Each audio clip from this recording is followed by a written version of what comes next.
So one quick correction, I think maybe my name got mixed up with someone, but I am Olivia Wittian, but I lead product marketing at Oscar Health. So super excited to be here. As he mentioned, I'm going to talk through some campaigns that we focused on to really make sure our members are taking action on their health, but wanted to give some quick background on who we are, what Oscar does, and specifically how product marketing makes a difference. So I wanted to kick things off with our mission to refactor healthcare to build richer connections and take the best care of our members. If you're not familiar with Oscar, we are a health insurance and technology company here in New York. Since we were established 5 years ago, we really have been trying to fix what we think is an extremely broken industry, so trying to do things differently. And one of the main ways we do that is really putting the consumer at the center of everything that we do. So how do we do that? As a full-stack direct-to-consumer health insurer, we use engagement and technology to be the entry point to high-value healthcare. What does that mean exactly? So we've spent a lot of time building a strong consumer product that consistently drives the highest consumer engagement in the industry. We've built our own in-house technology that allows us to direct how our members get care, ultimately appropriately in our selected networks. And ultimately, this results in lower healthcare costs for our members, improved health outcomes, and ultimately allows us to grow as quickly as we have. So just want to touch on a few milestones over the last 5 years. So we were established in 2014 in New York, really differentiated ourselves from the start by offering free telemedicine with all of our plans. This is something that still exists for all of our health plans. And since then, we've grown to over 1,000 employees across 4 different offices. We have close to 300,000 members across 9 states in 2 different product lines, individual and small group.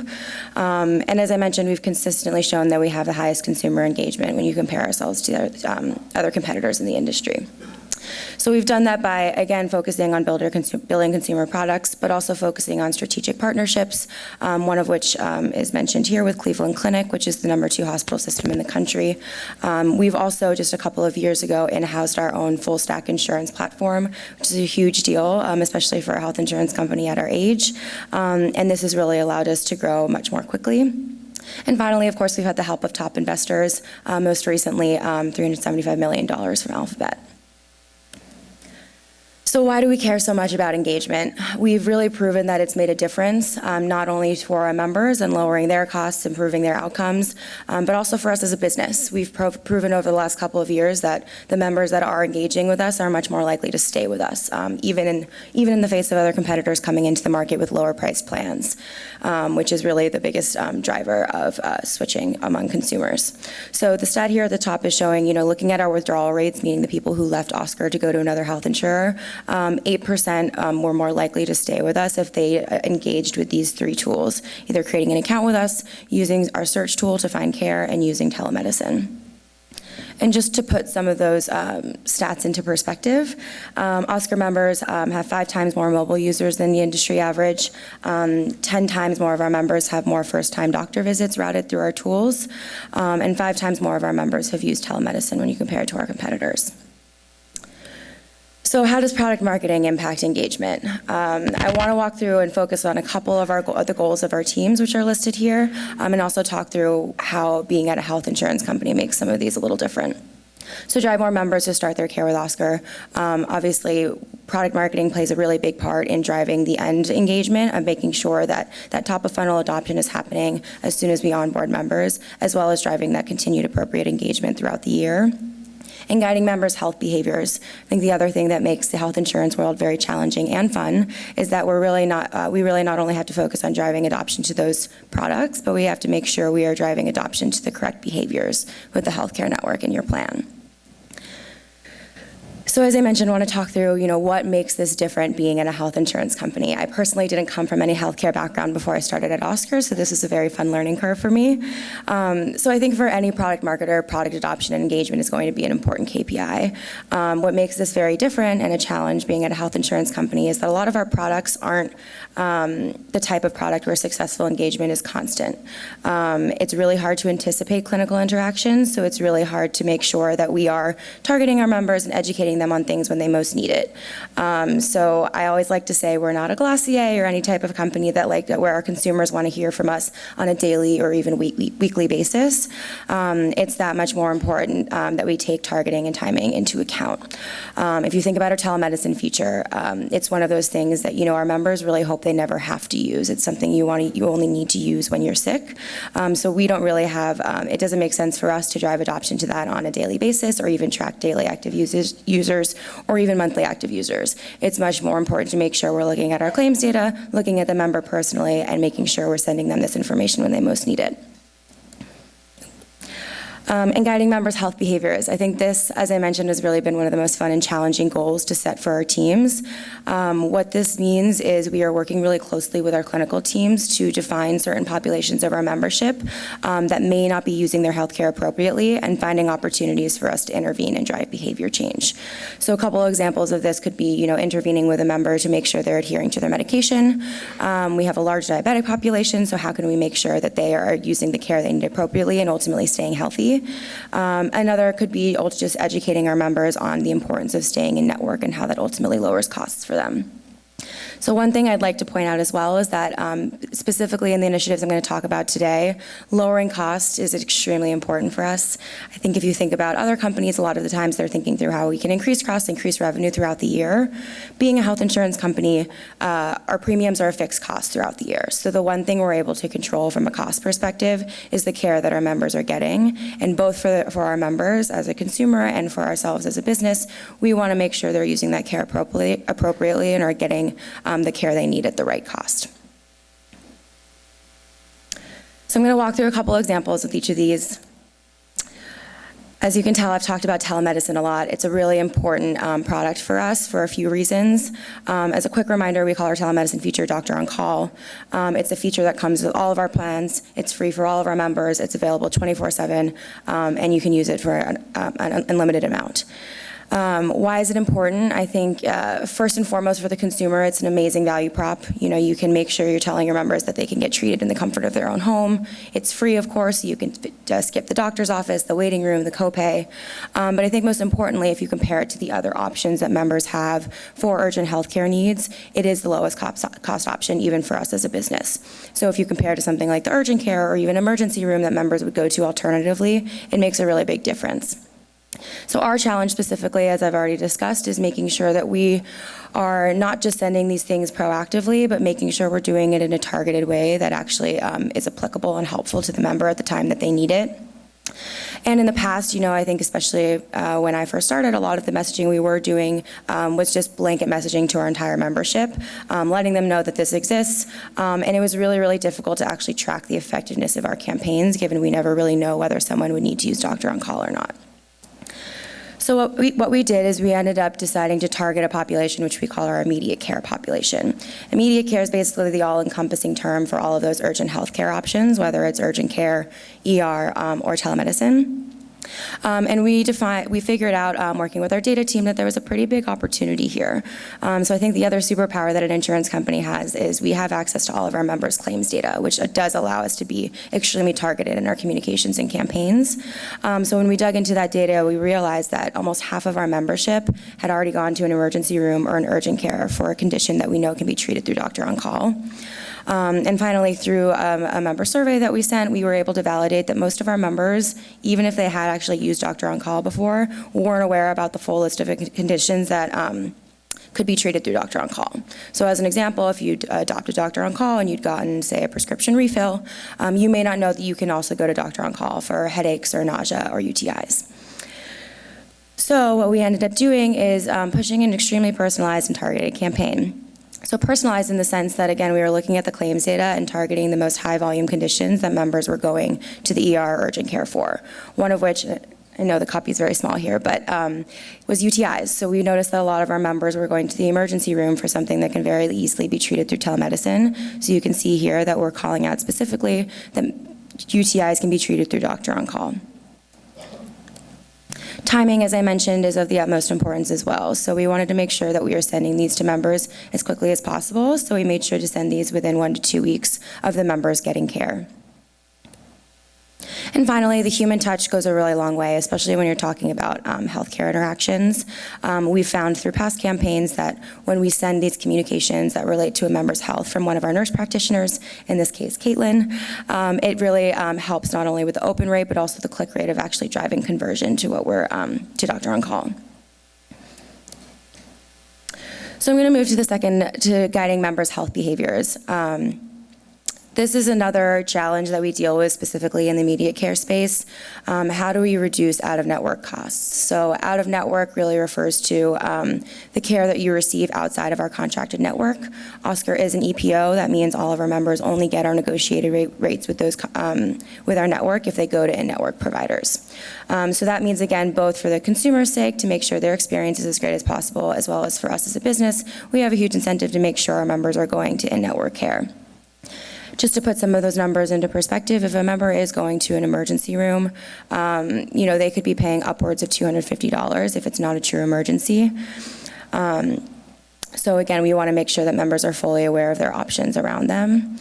The other challenge we saw when we started digging into the data here is that a lot of the members that were consistently going out of network, I like to call them frequent flyers, were actually in our markets that were less digitally engaged than our other markets. So we really needed to think how we were going to make sure we were reaching these members in the right way, and also thinking through how we can drive our other goals.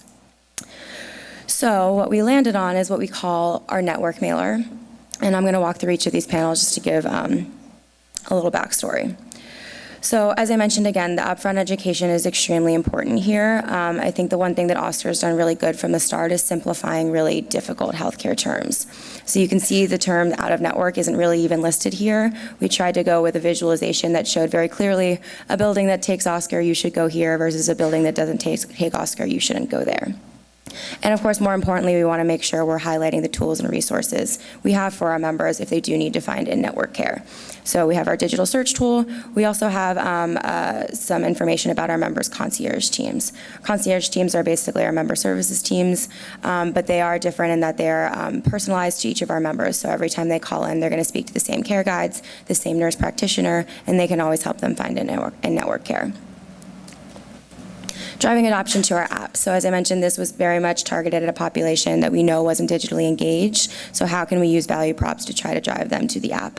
When this mailer dropped, we actually did see a pretty big uptick in app downloads, which was obviously a very good sign.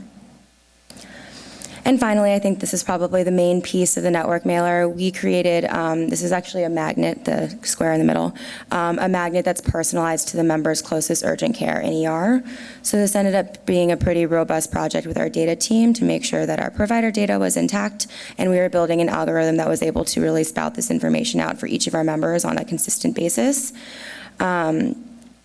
And yeah, we wanted to make sure, of course, our members are prepared in case of emergency. So given that we were spending time on this, we wanted it to be something that they could take away. So rather than just printing it on the mailer, we decided on a magnet that ideally could either be kept on the member's fridge, put in their wallet, or even taken to their doctor's office. So the good news is it worked. I want to talk a little bit about how we tested this, because I think it's very interesting. So we tested this against a holdout group. Obviously, we were spending a good amount of money on this. We wanted to make sure the outcome of the cost savings on the other end was making a difference. So we worked really closely again with our data team to develop what we called a twin model to A/B test this in the most accurate way possible. So what that means is we were just making sure that in the holdout group and in the members that received the mailer, we had a proportional amount of people that were both in the same clinical complexity as well as the similar distance to the emergency rooms and the urgent care clinics that we had listed on their magnets. And the reason for doing this, again, given that we're targeting people that were going to the emergency room often, we wanted to make sure we were looking at people in both groups that would have had similar behaviors to really make sure the outcome was a clear comparison. So yes, very exciting. It ended up working. It resulted in a 0.2% lower likelihood of going to the ER. While that number itself seems very small, if you scale that to our entire membership and factor in the cost of those ER visits, it would have come out to close to $1 million of net savings for us, and that's also factoring in the cost of the mailer. So I think it's just a really good example of going to show how personalization can go a really long way, and also thinking through who your audience is and the best way to reach them. That's it. I'm keeping it short and letting us catch up on time. If anyone has questions.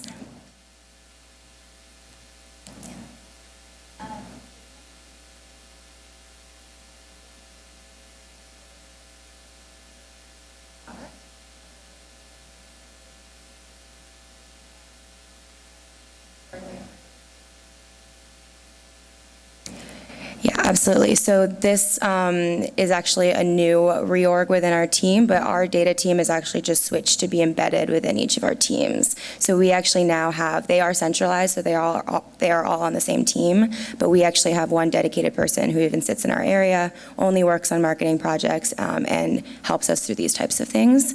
The other resource we actually do have specifically to product marketing, just because we've created a really strong relationship with them, is a team that is probably specific to an insurance company, but we call them Population Health, which is pretty cool and a fairly new team for us as well. You can sort of think about them as like a creative hub within the company that pilots these different clinical interventions. So the last one I talked about with the network mailer, that really came out of their team, who is sort of a mixture of data scientists, analytics people, clinicians, that really do the work to define these problem areas within the membership, and we're able to come in and really collaborate on what makes the most sense in terms of driving that behavior change. But yes, we're very lucky. Sounds like personalization. What TIR or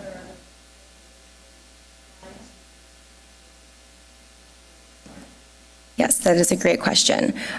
So personal health information, which she's referring to, it can be, the easiest way to think about it in my 3 years of being in healthcare is this giant gray area. And I think what it comes down to is people define it and decide as a business what they're most comfortable with from a risk perspective. But at a baseline, I think if you were sending something in the mail, so that network mailer, you can put anything that's related to someone's personal health information. Things that are digital, like emails, are a bit more sensitive. So I know that email that I had up here was a little hard to read, but as an example, we wouldn't have been able to put in here that, we saw that you just went to the emergency room for a UTI on December 1st. That is an extreme form of PHI if we're sending it over email, but conversely, if we're sending that over in a letter or a secure message, so we have a secure messaging platform that a member is required to log in to see. You probably have something similar with your financial banks. We are also able to send anything through that. Email is definitely the trickiest though, and I think it really depends on what your internal legal and compliance team feel comfortable with. It is important to note, though, because this is also a big project and challenge for us, finding a HIPAA-compliant email platform is really important. Not all email platforms are HIPAA-compliant. Another fun thing I learned is that even if they are GDPR-compliant, that does not mean they are HIPAA-compliant. So other fun challenges that you deal with in the healthcare space. But yeah, that's a great question.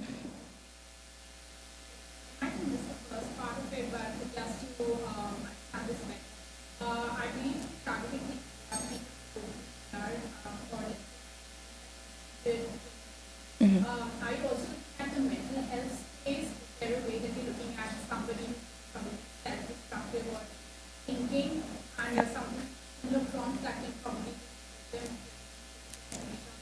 Yes, also a great question and very well timed. We, as a company, are also, for the past 5 years, we've been using a vendor for our mental health services. We use Optum, and we have started conversations now about how we in-house that and also provide a better virtual experience. So no plans are set, and I unfortunately can't really talk about it, but it is something we are thinking about, and it is also something we are able to see from a claims data perspective. Of course, we still do get access to that through our vendor, and all I'll say is that, the reason we are thinking about in-housing it is because there is such an opportunity there, and vendors really don't do it well.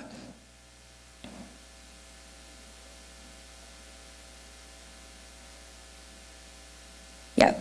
Also a good question. So we did not set the metrics ahead of time. We really just wanted to make sure there was net money being made. But in terms of how long we waited, so the other fun thing with health insurance and anything that's related to claims data, you have to wait almost at least 3 months in order to receive those claims. So in this case, we actually waited 6 months.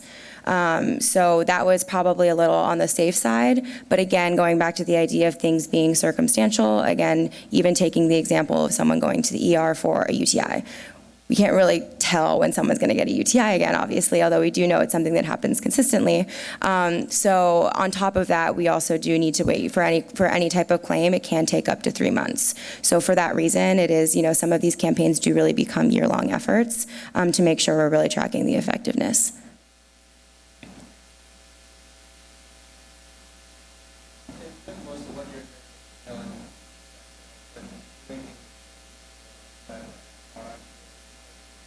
Yes, so we actually, for this one specifically with the immediate care, within our search experience, we have like basically interstitials. We also did a pretty robust test when people were searching for an urgent care facility or an emergency room facility. We were personalizing that search experience to have interstitials to get members to doctor on call. We also tested that pretty robustly, and for whatever reason, it failed pretty miserably. And this actually ended up working a lot better. The hypothesis there, and I think we have a lot of other tests set up to figure out whether that does make a difference, but the hypothesis there is that, you know, maybe it was getting a little too annoying, maybe we need to figure out what the cadence looks like, and maybe people are really just trying to search and they don't actually need an urgent care and emergency room. So I will say, I mean, you probably noticed the results aren't here for this email as well. This is still in pilot phase. Unfortunately, we just shipped it, and for the reasons I just talked about, we don't have any concrete results. But yes, we did, and I think we are still planning on doing other tests within the product to see if there's other behaviors we can change as people are searching. Oh, yes. This is bigger.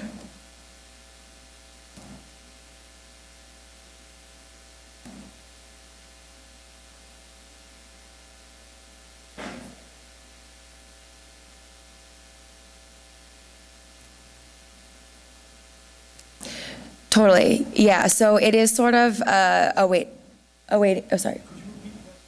Oh, yes, so the question was like, at what point in the user's life cycle do we know when they've received healthcare, when we can start targeting them for these types of things.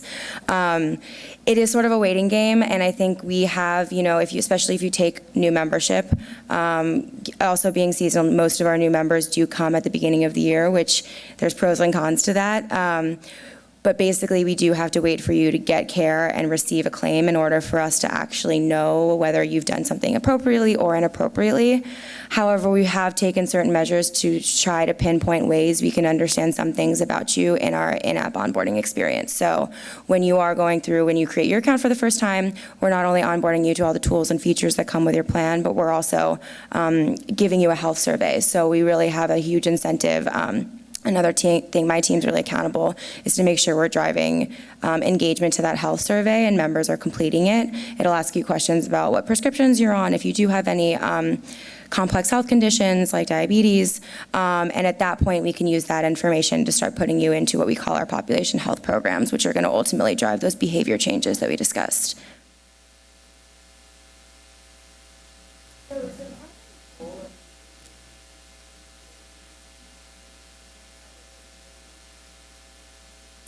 Yeah, so good question. I think the primary goal, especially when these things were first pushed out, was really to, again, make sure the members' experience was the best, which for the most part usually involves lowering costs for them.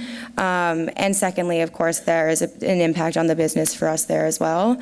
But going back to sort of this beginning slide, we have shown that when people are using these things, they are more likely to stay with us. And this is something that we are just, we need to dig into a little more, admittedly, but I think this is sort of the last couple of years is the first time we've really been able to make those connections, which is also why we as a company have really shifted our strategy to be, you know, let's create the best possible member experience possible, and that's actually what's going to allow us to grow. Great. Thank you.